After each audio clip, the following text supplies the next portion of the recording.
Hello student, তোমরা কেমন আছো? আশা করি তোমরা সকলেই ভালো আছো। প্রথাও একাডেমি কোচিং পরিবারে তোমাদেরকে সকলকেই স্বাগত জানাই। তোমরা যারা ওয়েস্ট বেঙ্গল স্টেট ইউনিভার্সিটির আন্ডারে 6th সেমিস্টারে পড়াশোনা করছো, তোমাদের যাদের পলিটিক্যাল সায়েন্সে GE2 পেপারটি রয়েছে, তোমাদের জন্য একেবারে শেষ মুহূর্তে নিয়ে চলে এসেছি 2 মার্কস, 5 মার্কস ও 10 মার্কসের গুরুত্বপূর্ণ প্রশ্নগুলি। এই প্রশ্নগুলি তোমরা শেষ মুহূর্তের জন্য দেখে যাও।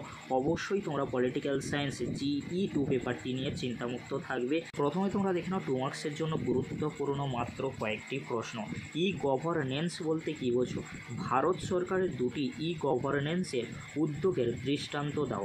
বিশ্বায়নের সংজ্ঞা দাও। স্থিতিশীল উন্নয়ন কাকে বলে? এজেন্ডা 21 কাকে বলে?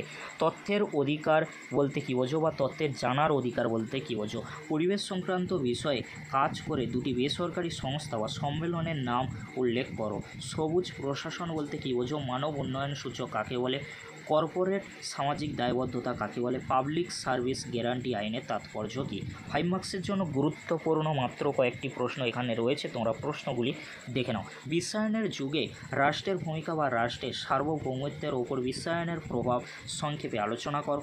সহস্রাব্দ উন্নয়ন লক্ষ্য সম্বন্ধে একটি সংক্ষিপ্ত টিকা লেখো।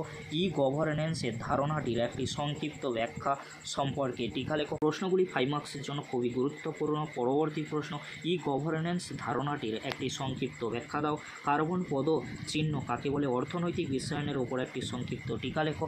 ভারতের তথ্য প্রযুক্তি ভিত্তিক প্রশাসনের ওপর একটি সংক্ষিপ্ত টিকা লেখো। ভারতের যে কোনো একটি পরিবেশগত আন্দোলনের সংক্ষিপ্ত রূপরেখা দাও। ভারতের যুগ্ম বন পরিচালনা ব্যবস্থার ওপর টিকা লেখো। বিশ্বায়নের আগে রাষ্ট্র বাজার সম্পর্কে আলোচনা করো।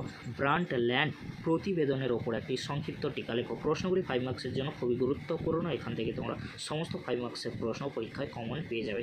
এবারে তোমরা দেখো মডিউল 1, 2, 3 থেকে গুরুত্বপূর্ণ 10 মার্কসের মাত্র কয়েকটি প্রশ্ন, যে প্রশ্নগুলি দেখে গেলে অবশ্যই তোমরা এখান থেকে সমস্ত প্রশ্ন পরীক্ষায় কমন পেয়ে যাবে। প্রশ্নগুলি তোমরা দেখে নাও। প্রথমে তোমরা দেখে নাও মডিউল 1 থেকে গুরুত্বপূর্ণ মাত্র কয়েকটি প্রশ্ন। বিশ্বায়নের যুগে রাষ্ট্র ও নাগরিক সমাজের সম্পর্ক নিয়ে একটি টিকা লেখো। শাসন প্রণালী মূলত নব্য উদারবাদী আদর্শের ওপর নির্ভরশীল কিনা তা আলোচনা করো। বিশ্বায়ন তৃতীয় বিশ্বের দেশগুলির অর্থনৈতিক উন্নয়ন সাধিত করবে। তুমি কি এই উক্তিটির সঙ্গে সহমত? নিজের উত্তরের সপক্ষে যুক্তি দাও। তুমি কি মনে করো যে বিশ্বায়ন রাষ্ট্রগুলিকে শাসন প্রণালী সংক্রান্ত তাদের দৃষ্টিভঙ্গিকে পরিবর্তন করতে বাধ্য করেছে? তোমার উত্তরে সপক্ষে যুক্তি দাও। প্রশ্নগুলি মডিউল 1 থেকে খুবই গুরুত্বপূর্ণ। মডিউল 2 থেকে তথ্য প্রযুক্তি প্রশাসনের ওপর একটি টিকা লেখো।